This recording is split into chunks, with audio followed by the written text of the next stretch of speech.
Energy wasted on minor threats is energy misused. A seasoned boxer knows better. They strategize, conserve their strength, predict their opponent's moves by studying tendencies and weaknesses, and choose their battles wisely. They know which punches to block, which to dodge, and most importantly, which to counter with decisive force. Their focus is deliberate, channeling attention and energy toward what truly matters. Winning the fight, not reacting impulsively to every blow. This approach mirrors how we should navigate daily life. Jabs, those small annoyances, fleeting inconveniences, and minor disappointments, are everywhere. Overflowing inboxes, spotty internet connections, passive-aggressive remarks from colleagues or drivers cutting us off in traffic, all these trivial irritations can accumulate quickly, draining our vitality and clouding our focus. If we react to every single one, allowing each petty annoyance to distract us and dictate our emotions, we risk burning out emotionally and psychologically. We become restless, anxious, and ultimately less effective. Instead, we must ask ourselves deeper questions. What are we trying to achieve? Who do we want to be? What values should guide us? These are the areas where our energy belongs. Focusing here leads to lasting fulfillment and direction. In his letters to Lucilius, Seneca repeatedly emphasized the importance of living in the present moment, avoiding rumination over the past or anxiety about the future. He understood that obsessing over what cannot be changed, the unalterable, past, or fretting over uncertainties yet to come only brings regret, guilt, and fear. Fixating on these drains us unnecessarily, keeping us from fully experiencing the richness of the now. This deliberate awareness of the present empowers us to respond thoughtfully, rather than react reflexively. When we stop dwelling on yesterday's regrets or tomorrow's hypotheticals, we free ourselves to live fully in the moment. Here lies the key to taking charge of our lives, not by controlling external events often impossible, but by mastering our reactions to them, always within reach.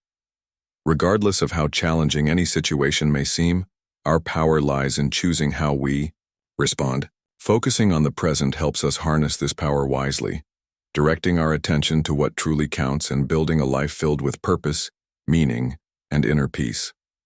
It's about shifting focus away from external noise, the relentless barrage of distractions, and tuning into our internal compass. In this context, non-reaction becomes a powerful tool. Imagine someone cuts you off in traffic. Instead of succumbing to anger, take a deep breath, perhaps count to 10. Acknowledge the irritation, and consciously choose a different response. Maybe you let it go, recognizing that nobody's perfect. Everyone makes mistakes, and getting upset won't change what happened.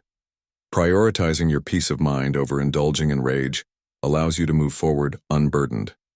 Similarly, when a colleague makes a snide comment, a subtle jab at your work, appearance, or character, you feel stung, devalued. But instead of retaliating impulsively, pause.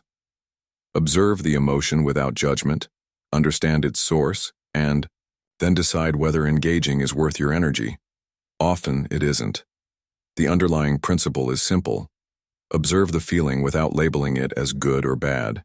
Acknowledge its presence, identify why it arose, and refrain from letting it dictate your actions.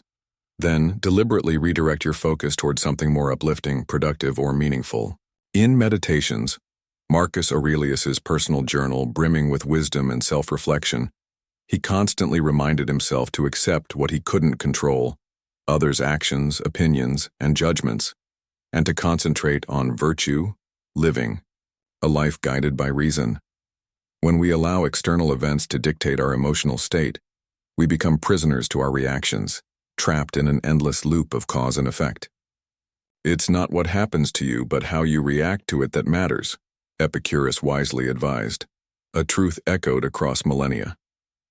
The same event can elicit vastly different responses depending on perspective. Take job loss, for instance. One person might spiral into despair, feeling like a failure, while another sees it as an opportunity, a chance to pivot careers, pursue a passion project, or finally start that business they've dreamed of. Though the objective event remains the same, interpretations differ. Those perspectives shape not just our immediate reactions but also our long-term growth. Life's challenges serve as crucibles, forging resilience and strengthening character. They reveal who we are, teach us about ourselves, and help us become the best versions of ourselves. Accepting life's inevitable hardships doesn't mean resigning to fate. It means understanding that difficulties refine us, sharpening our inner strength and adaptability. Resilience, the ability to bounce back, is what enables us not merely to survive adversity, but to thrive despite it, living with purpose, meaning, and joy regardless of circumstances. Now here's where things get fascinating. When abstract philosophies manifest tangible results. Consider two individuals facing identical trials, say, losing a job. One views it as catastrophic, their world crumbling around them. The other sees potential, a fresh start, a new chapter waiting to unfold. Their differing attitudes ripple outward, influencing outcomes. The former might wallow in negativity, attracting more pessimism and stagnation. The latter radiates optimism, drawing opportunities and support. Perspective shapes reality. Setting boundaries is equally crucial. Picture someone frequently crossing your limits, making jokes at your expense, cloaked insults targeting your appearance or choices. In the past, you might have laughed nervously, shrugged it off, or tried to downplay the hurt. Inside, though, you felt diminished, bitter. Now practicing non-reaction changes everything. You don't lash out angrily or fire back with a cutting remark. Instead, you simply don't engage. Your lack of reaction disarms them, leaving their words powerless. Over time, such encounters lose their sting, because you've cultivated the inner fortitude to rise above. This confidence isn't superficial, it runs deep. Unlike buying a new outfit, true self-assurance isn't acquired overnight. There's no magic pill or quick fix. Through consistent practice, facing challenges, regulating reactions, learning from failures, you gradually build resilience. Each trial strengthens your emotional muscles, fostering wisdom, courage, and equanimity. As this transformation unfolds, others notice. Your body language, demeanor, interactions, all convey a quiet poise, a grounded self-assurance. People gravitate toward it, trusting and respecting you more. It creates a positive feedback loop.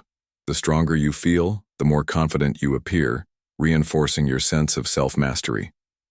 Ultimately, this is the most potent form of confidence, rooted in self-awareness, self-acceptance, and self-trust. It's about being strong, not just appearing so. And with that strength comes an intriguing phenomenon. Positivity seems drawn to you.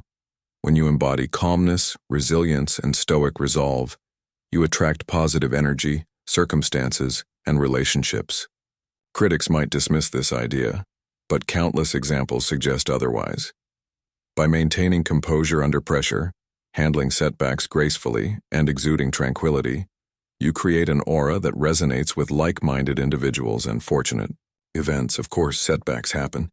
Slipping back into old habits is natural, even expected. Don't berate yourself for occasional lapses. Recognize them, examine what triggered the slip, learn from the experience, and recommit to your practice. Progress isn't linear, it's incremental. Every stumble offers a lesson. Treat it like physical training. Avoiding exercise won't strengthen muscles, it weakens them. Similarly, testing your emotional resilience through controlled exposure to stressors builds strength. Sometimes injuries require rest before resuming workouts. Healing isn't failure, it's part of the process. Stoicism demands integration. These principles aren't theoretical exercises to memorize. They must become second nature, woven into the fabric of your being. Living stoically transforms your default mode of interacting with the world, shaping who you are at your core. It's a lifelong journey, an ongoing process of striving to become the best version of yourself.